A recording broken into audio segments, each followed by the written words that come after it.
చాలా మంది ఆడవాళ్ళు మా దగ్గరికి వస్తూ ఉంటారు. మాకు ఎగ్స్ తక్కువున్నాయని చెప్పారు. మాకు ప్రెగ్నెన్సీ రాదా అని అడుగుతూ ఉంటారు. హలో వ్యూవర్స్, నేను doctor Suma, consultant 49 fertility centre Vijayawada.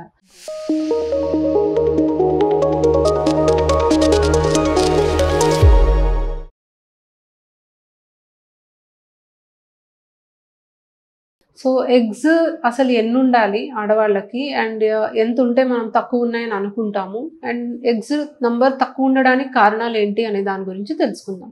So ఆడవాళ్ళకి పుట్టుకతో ఫిక్స్డ్ నెంబర్ ఆఫ్ ఎగ్స్ ఉంటాయి. ముట్టయిన దగ్గర నుంచి కూడా ప్రతి నెల కొన్ని ఎగ్స్ అనేవి కన్జ్యూమ్ అవుతాయి.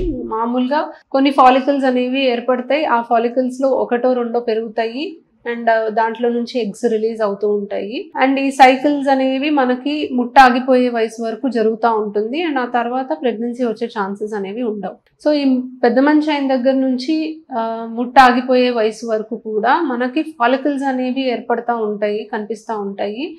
వీటిల్లో నుంచి మనకి ఎగ్ పెరిగినప్పుడల్లా మనకి ప్రెగ్నెన్సీ వచ్చే ఛాన్సెస్ అనేవి ఉంటాయి. సో ఈ ఎగ్ నంబర్ అంటే ఏంటి? సో బేసికలీ మనము ఆడవాళ్ళకి స్కాన్ చేసినప్పుడు ఒక్కొక్క అండాశయంలో కొన్ని ఫాలికల్స్ అనేవి కనిపిస్తాయి. చిన్న చిన్న నీటి బుడగల్లా కనిపిస్తాయి. వాటినే ఫాలికల్స్ అని అంటాము. రెండో రోజు మూడో రోజు స్కాన్లో ఎన్ని ఫాలికల్స్ ఉన్నాయి అని చూసి దాన్ని యాంట్రల్ ఫాలికల్ కౌంట్ అని అంటాం. సో యాంట్రల్ ఫాలికల్ కౌంట్ అనేది ఆడవాళ్ళకి వయసు అయ్యే కొద్దీ తగ్గిపోతూ వస్తుంది. ఇది ఏజ్ రిలేటెడ్ చేంజ్. ఇది ఖచ్చితంగా సహజంగా అందరికీ జరగాల్సిన ప్రాసెసే. ఒక 18-20 ఏళ్ళప్పుడు చూస్తే ఒక్కొక్క అండాశయంలో 15-20 దాకా కూడా మనకు కనిపించవచ్చు ఫాలికల్స్. అదే ఒక 25 సంవత్సరాలప్పుడు చూస్తే 8-10-12 అట్లా కనిపిస్తాయి. 30 ఏళ్ళు దాటిన దగ్గర నుంచి ఇది తగ్గుతూ వస్తుంది. యూజువలీ 35 అట్లా చూస్తే ఒక్కొక్క అండాశయంలో 4-5 ఫాలికల్సే కనిపిస్తాయి. 40 దగ్గర నుంచి ఇంకా 2-3 కన్నా ఎక్కువ మనకు కనిపించదు.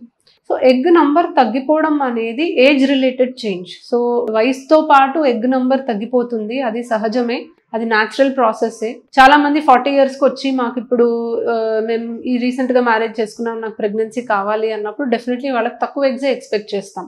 కొంతమంది ఆల్రెడీ పిల్లలు ఉండి పిల్లలకి ఏదైనా ఇష్యూ అయ్యి ఆల్రెడీ పిల్లలు లేకుండా ఆపరేషన్ చేయించుకొని మళ్ళీ పిల్లల కోసం వస్తూ ఉంటారు. అప్పుడు కూడా వాళ్ళకి కొంచెం తక్కువ ఎగ్సే ఎక్స్పెక్ట్ చేస్తాం. So age related decrease in the egg number అనేది కామనే అండ్ ఇది చాలా మందిలో మనం చూస్తూ ఉంటాం. బట్ కొంతమందికి తక్కువ ఏజ్లోనే ఎగ్ నంబర్ తగ్గిపోవడం అనేది చూస్తాం. సో 25-30, కొంతమందికి 22-23 సంవత్సరాల్లో కూడా ఎగ్స్ బాగా తక్కువ ఉండడం అనేది గమనిస్తాం. సో ఇది చాలా రీజన్స్ వల్ల అవుతుంది. చాలాసార్లు జనువు పరంగా ఏదైనా ప్రాబ్లం ఉండి టర్నర్ సిండ్రోమ్ అంటాం, ఫ్రెజైల్ ఎగ్ సిండ్రోమ్ అంటాం, కొన్ని జెనెటిక్ రీజన్స్ వల్ల ఎగ్ నంబర్ తగ్గిపోతూ ఉంటుంది. కొన్ని ఆటో ఇమ్యూన్ కండిషన్స్ ఉంటాయి, దానివల్ల ఎగ్ నంబర్ తగ్గుతుంది. కొంతమంది కొన్ని మెడిసిన్స్ వాడటం వల్ల, కీమోథెరప్యూటిక్ ఏజెంట్స్ అంటాము, కొన్ని ఆటో ఇమ్యూన్ కండిషన్స్ SLE ఇలాంటి వాటికి కొన్ని మెడిసిన్స్ వాడటం వల్ల ఎగ్ నంబర్ తగ్గిపోతుంది. లేదా మనకి ఏదన్నా సర్జరీస్ అవ్వడం, ఇప్పుడు చిన్నప్పుడు ఏదన్నా అండాశయంలో కణ్తి ఉండి ఆ కణ్తి తీసేస్తాము, అప్పుడు ఎగ్స్ తగ్గుతాయి. ఎండోమెట్రియోసిస్ అనే కండిషన్ మనకి గర్భసంచిలో పొర, గర్భసంచిలో కాకుండా అండాశయంలో పెరిగినప్పుడు ఎగ్ నంబర్ తగ్గిపోయి మనకి ఎగ్ నంబర్ అండ్ క్వాలిటీ రెండు తగ్గిపోవడానికి అవకాశం ఉంటుంది. సో ఇలా రకరకాల రీజన్స్ వల్ల కూడా కరెక్ట్ ఏజ్లో కూడా వాళ్ళకు ఉండాల్సినన్ని ఎగ్స్ ఉండకుండా తగ్గిపోవడానికి అవకాశం ఉంది.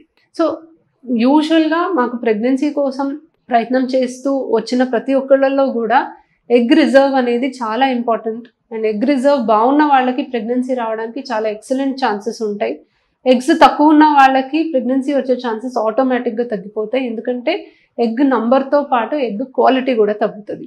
సో యూజువల్లీ వయసులో ఉన్న వాళ్ళల్లో ఎగ్ నంబర్ తక్కువ ఉన్నా ఎగ్ క్వాలిటీ బాగుంటుంది కాబట్టి, ఎందుకంటే వయసులో ఉన్నారు కాబట్టి వాళ్ళకి చిన్న చిన్న ట్రీట్మెంట్స్ కూడా మనం ప్రయత్నం చేయడానికి అవకాశం ఉంటుంది. బట్ అదే కొంచెం వయసు అయిన వాళ్ళకి, ఎగ్స్ కూడా తక్కువ ఉన్న వాళ్ళకి IVF లాంటి ట్రీట్మెంట్స్ ఎక్కువగా సజెస్ట్ చేస్తూ ఉంటాం. కొంతమందికి ఎగ్ నంబర్ చాలా తక్కువ ఉండి అసలు కనిపించకపోవచ్చు, 1-2 కనిపించవచ్చు. ఇలాంటి వాళ్ళకి డోనర్ సైకిల్ సజెస్ట్ చేస్తాం. అంటే డోనర్స్ నుంచి ఎగ్స్ తీసుకొని వాళ్ళ హస్బెండ్ స్పర్మ్తో కలిపి తయారైన ఎంబ్రియో వాళ్ళకి పెట్టడానికి అవకాశం ఉంటుంది. సో ఎగ్ రిజర్వ్ అనేది చాలా ఇంపార్టెంట్ ట్రీట్మెంట్ పరంగా చూసుకుంటే, దాని మీద మన సక్సెస్ రేట్ అనేది చాలా డిపెండ్ అవుతుంది. సో ముఖ్యంగా ప్రెగ్నెన్సీ పోస్ట్పోన్ చేయాలనుకున్న వాళ్ళు వాళ్ళ రిజర్వ్ ఎలా ఉందో చూసుకొని, మరీ ఎక్కువగా పోస్ట్పోన్ చేయాలనుకుంటే ఎగ్ ఫ్రీజింగ్ ఆప్షన్కి కూడా వెళ్ళడం అనేది చాలా ఇంపార్టెంట్. Thank you.